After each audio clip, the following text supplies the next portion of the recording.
Hi friends, welcome to my channel. நம்ம இப்போ வந்து வெஜிடபிளை வச்சு ஒரு ஹெல்த்தியான வெஜிடபிள் கட்லெட் செய்ய போகிறோம். அதுக்கு நான் ப்ரோக்கோலி எடுத்துருக்கேன். ப்ரோக்கோலி உங்கள்கிட்ட எந்தெந்த காய்கறி இருக்கோ எடுத்துக்கலாம். நான் ப்ரோக்கோலி, கேரட்டு, உருளைக்கிழங்கு, பீன்ஸு எடுத்துருக்கேன். தேவையான அளவு உப்பு சேர்த்துருக்கேன்.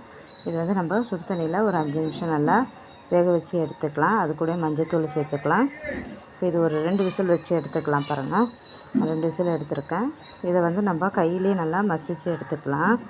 இப்போ இது நல்லா ஒரு தண்ணி வந்து வெள்ளாமல் ஃபில்ட்ரு பண்ணி எடுத்துக்கலாம். பாருங்கள், நான் இந்தளவுக்கு கரண்டிலே வச்சு நல்லா மசிச்சு எடுத்துருக்கேன். இப்போ நம்ம இது கூட ஒரு பெரிய சைஸு வெங்காயம் கட் பண்ணி சேர்த்துருக்கேன். அதையும் சேர்த்துக்கலாம். அதையும் நல்லா மிக்ஸ் பண்ணி எடுத்துக்கலாம். இது கூட நம்ம ப்ரெட் க்ரம்ஸு சேர்த்துக்கலாம். ப்ரெட் க்ரம்ஸு, கார்ன்ஃப்ளவர் மாவு எடுத்துருக்கேன். உங்களுக்கு தண்ணி ரொம்ப இருந்துச்சுன்னா நீங்கள் கொஞ்சம் கார்ன்ஃப்ளவரும் ப்ரெட் க்ரம்ஸும் தேவையான அளவு கொஞ்சம் சேர்த்துக்கலாம்.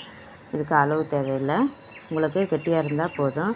இந்த அளவுக்கு நான் எல்லாத்தையும் சேர்த்து மிக்ஸ் பண்ணி வச்சுருக்கேன். பாருங்கள், கையிலே நல்லா மிக்ஸ் பண்ணி எடுத்துக்கோங்க. எனக்கு அரிசி மாவு 2 ஸ்பூன் அளவு நான் சேர்த்துருக்கேன். அதையும் சேர்த்து நல்லா மிக்ஸ் பண்ணி எடுத்துக்கலாம். கையிலே பாருங்கள், நல்லா அந்த அளவுக்கு நமக்கு பண்ணிக்கலாம்.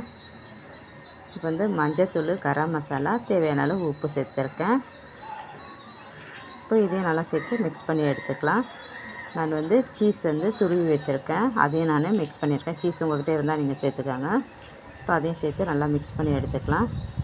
நான் மைதா மாவு வந்து தண்ணியில் மிக்ஸ் பண்ணி வச்சுருக்கேன். ப்ரெட் க்ரம்ஸ் வச்சுருக்கேன். பாருங்கள், மைதா மாவில் பண்ணிவிட்டு ப்ரெட் க்ரம்ஸில் டிப் பண்ணிட்டு எடுத்து நம்ம ஒரு தோசைக்கல்லில் வச்சு எடுத்துக்கலாம். பாருங்கள், இந்தளவு ஒரு பக்கம் வெந்தவுடனே நம்ம திருப்பி இன்னொரு பக்கத்தை போட்டு வேக வச்சு எடுத்துட்டோம்னா நம்மளுடைய வெஜிடபிள் சீஸ் கட்லெட் சூப்பராக வீட்டில் ரெடி ஆகிடுச்சு. நீங்களும் வீட்டில் ட்ரை பண்ணுங்க. பாருங்கள், இது வந்து குழந்தைங்களுக்கு ரொம்ப ஹெல்த்தியாகவும் இருக்கும்.